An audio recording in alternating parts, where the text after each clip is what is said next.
Are we witnessing the end of large SUVs and pickups here in the US? Well, General Motors is sounding the alarm.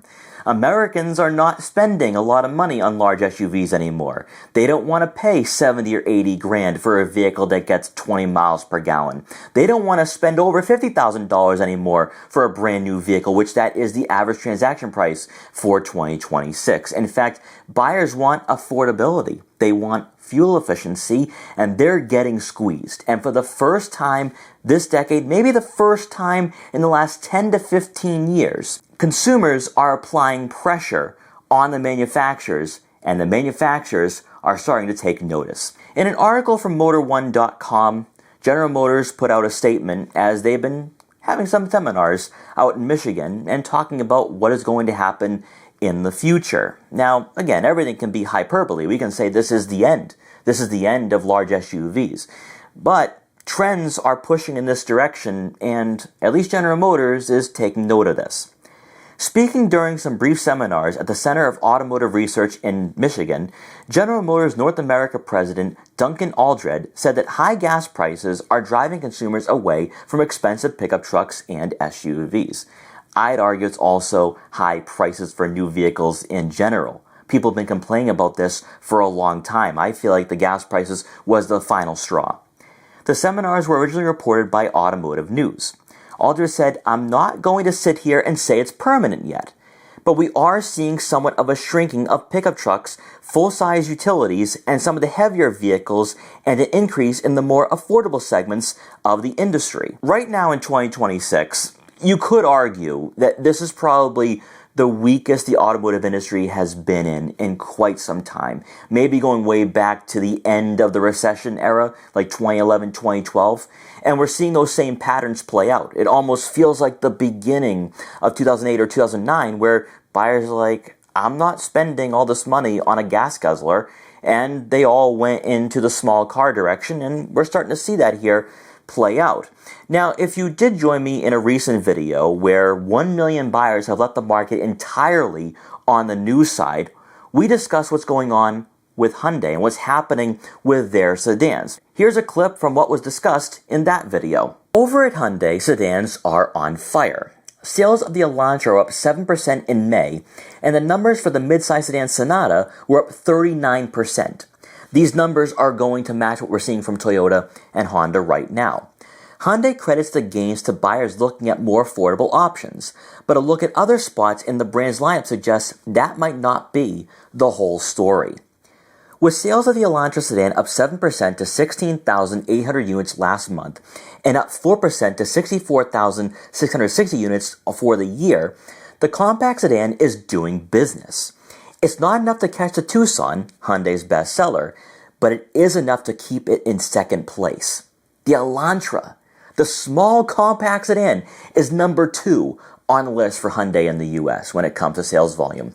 Not the Santa Fe, not the Palisade, not even the Kona. It is the Elantra.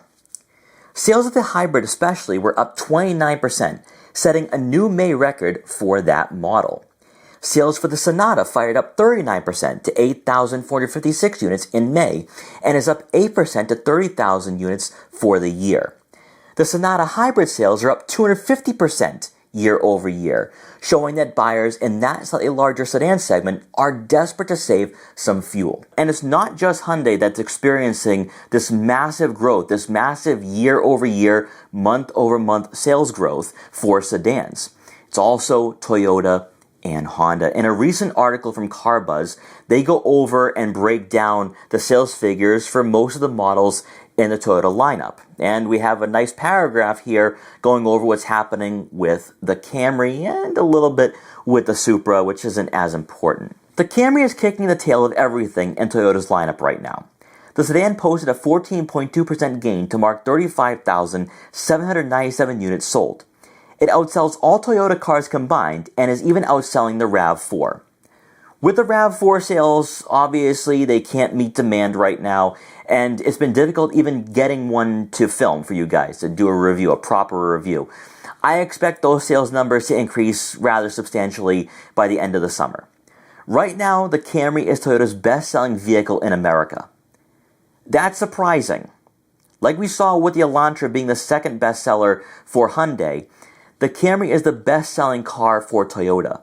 We've been told for years that buyers only want crossovers. They only want SUVs. And right now, the sales figures are telling us that buyers are looking elsewhere. They're getting back into the car market. This can also be applied to Honda, as their sales figures for hybrid models are off the charts. Even the Honda Prelude is reaching their sales quota per month. So it's telling you a lot right there. People want affordability and efficiency, and it's also reflecting on the overall sales for each model for the month of May. Thanks to this chart from goodcarbadcar.net, which they are reliable, they're a reliable source, their numbers are accurate. Near the top of this chart, here we have the Honda CR-V, up nearly 20% month over month, up marginally about to 2.5% year over year. But still, though, for the month of May, that's very strong, and that could be due to the fact that Toyota doesn't have enough RAV4s to meet demand and buyers don't want to wait, or it could just be that people want the hybrid model. The hybrid is really pushing the sales right now. But then as you scroll down, here we have the Honda Accord. This generation has been boring, it has a boring design, not the best hybrid sedan in the lineup, and yet, for the month of May, sales were up 33.3%. Up near 29% year over year. This is a seismic shift. This is a seismic shift towards affordable cars, towards sedans. The thought of this a couple of years ago would have been laughable, as people were buying crossovers. And yet when you take a look at the growth, more people are moving in the sedan market. And it's not just the Accord either, because we also have the smaller cars, the Civic and the Corolla. The Corolla, marginal gains for the month of May, but up 10% year over year. The Honda Civic up 4.6% for the month of May, up marginally 1.2% year over year. It's not just sedans either. We are seeing crossovers experience similar growth as well, crossovers that offer a hybrid powertrain. The Subaru Forester, its sales numbers are up 26.8% month over month, up 8.2% year over year. The Forester has always been a strong seller. Maybe some of this is due to the fact that the Outback just isn't really appealing. Could also be that the Forester offers a hybrid powertrain now, and people want that efficiency. And it's not just the mainstream market either.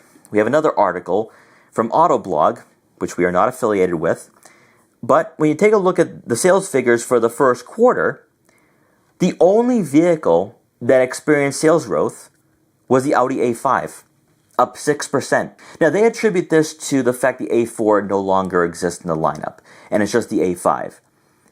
But still, though, the fact that the A5 is outselling the Q3 in quarter one and is outselling the Q7 and Q8 speaks volumes. That does speak volumes. Now, we have to wait and see for the second quarter sales figures. I think they're coming out at the end of June, early July.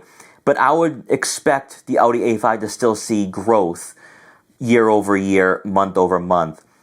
And we also saw that with BMW too. The 3 Series has seen some growth here in 2026. So buyers are shifting towards sedans. They're shifting towards smaller vehicles. And I think this is just the beginning of this new trend. There's always been this sentiment in the automotive industry among consumers that they want station wagons, they want sedans, they're done with the crossover life, and the numbers are starting to reflect that. Much like what GM said, though, it's too early to say this is permanent, and I would agree with that. I think buyers might go back to crossovers if gas prices do drop. But for the first time, at least in the last 10 years, we are seeing a meaningful change. We are seeing a meaningful push in one direction over the other, whether it's the hybrid market or sedans, smaller cars, affordable vehicles. Whatever you want to apply that to, that's what we're seeing.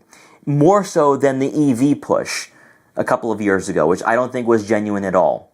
Manufacturers were in the driver's seat a couple of years ago. They were dictating what was happening in the automotive industry. They were dictating what vehicles they were going to build for the American market. And people said, we don't want EVs. They're too expensive. We don't want to deal with the range anxiety. And here we are, a couple of years removed, and it's the consumers that are now in the driver's seat. Just take a look at what's happening even on the luxury side, right? You have the BMW M5 Touring, which is outselling the sedan. You have the Audi A6 Allroad, which will be offered here in the US. These are major shifts. These are major changes that manufacturers are making on the fly right now. And like we talked about before, Ford knows this. They need to offer affordable vehicles. General Motors is getting the same sense. They're starting to see this. And Chrysler. Chrysler is going to be offering some affordable crossovers in the near future alongside a sedan. And then obviously the Chevrolet Camaro could be returning alongside a Buick and Cadillac sedan built on the same platform. So the trends are there. The momentum is there. The question is, will this last? Is this sustainable? Over the last few months, it seems to be. And taking a look at the month-over-month sales growth for the Camry, for the Sonata, the Elantra, the Honda Accord, we could just be getting started here with this new infatuation with affordable vehicles and cars.